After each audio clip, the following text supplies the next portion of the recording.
Welcome to this presentation on intrusion detection system. Today we will explore the key strategies of deployment methods and tools that are essential in modern network security.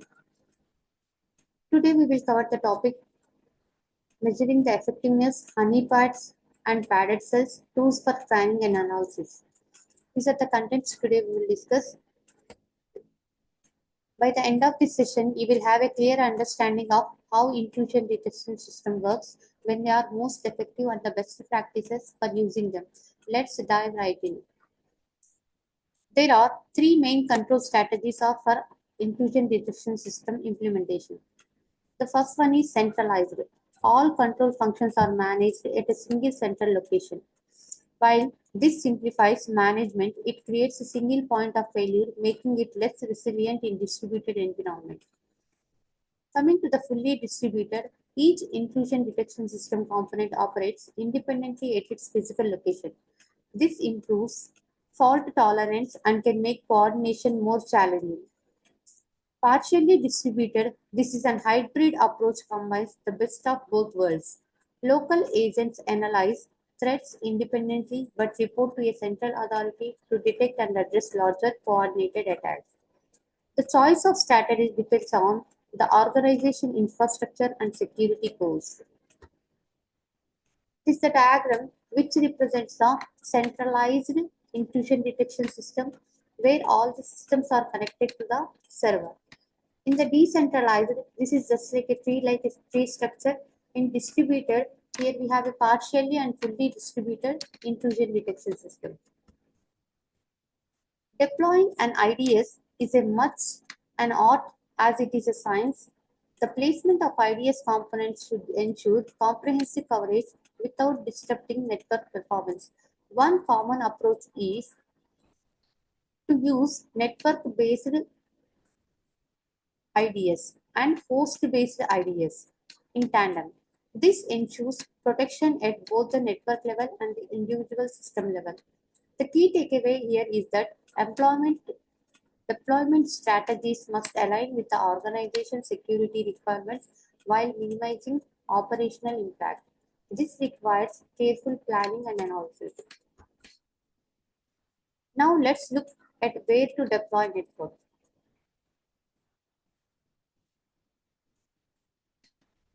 Based ID sensors as recommended by NIST.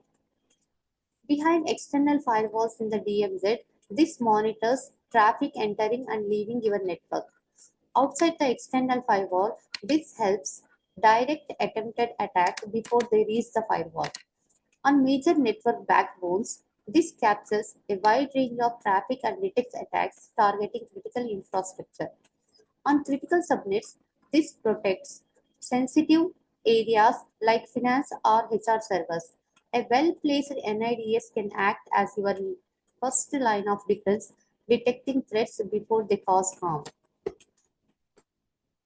Deploying host-based IDS is a more granular process. You start by protecting your most critical systems like databases or servers hosting sensitive data. Then you gradually expand coverage to other systems until you reach the desired level of protection. This process can be time consuming, but it's essential to prioritize based on risk. Remember, the goal is to achieve optimal coverage without overloading resources or staff.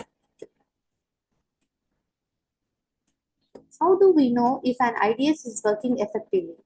So these are the two key metrics. The first one is detection rates and the second one is stress testing. What percentage attacks does the IDS catch? For example, an evaluation might show that an IDS detects 97% of attacks at 100 MBs. In stress testing, at what level of network traffic does the ID starts failing? Testing is critical and often includes scenarios like the real virus scares or incomplete TCP/IP session tests. Vendors also provide tools to help ensure the IDs performs as expected. By continuously monitoring these metrics, you can fine-tune the system or optimal performance. Let's talk about honeypots and related systems like padded cells. Honeypots, these are decoy systems designed to lure attackers away from critical effects. They collect information on attack behavior, which helps improve defenses. Honeypots, these are networks of honeypots used to monitor more extensive attack patterns. Coming to the padded cells, these are secure environments that isolate attackers after detection, preventing them from causing harm. This is an advantages table where it consists advantages and disadvantages. They divert attackers, allow monitoring, and provide time for admins to respond. In disadvantages, legal issues and the risk of provoke a more hostile attack. While these tools are more powerful, they require careful implementation and skilled administrators. Trap and trace systems. This combines detection with tracking an attack back to its source. They often use a honeypot or padded cell alongside alarms. However, there is a fine line between enticement and entrapment. Enticement, legal and ethical, involves placing tempting data to attract attackers.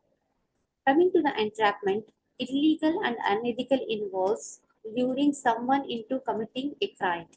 Organizations must treat carefully to avoid legal complications while leveraging these systems to track and stop attackers. Attackers often follow a systematic process: footprinting and fingerprinting. The footprinting, researching an organization's internet addresses. In fingerprinting, they are analyzing internal structures and vulnerabilities.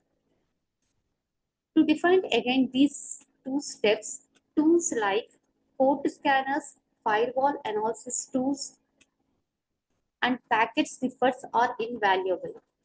These tools identify vulnerabilities and allow administrators to address them proactively.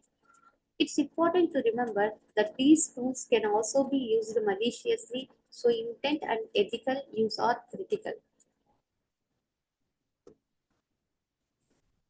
Packet sniffers are network tools that analyze data packets for troubleshooting and monitoring. However, in the wrong hands, they can be used to use rogue or sensitive traffic. Wireless security tools are equally important. Wireless networks often introduce vulnerabilities and tools that sniff traffic, scan hosts, and assess encryption levels are crucial for securing them. Organizations must secure both wired and wireless networks to prevent breaches. Let's quickly recap what we have covered. We have covered IDS strategies include centralized, distributed, and hybrid approaches. Deployment must balance security needs with minimal operational disruptions. Honeypots, honeypots, padded cells, and trap systems are useful but come with legal and ethical considerations. Scanning and analysis tools are essential for both attack detection and proactive defense. These elements together form a robust security framework that helps organizations stay ahead of evolving threats. Thank you for your attention.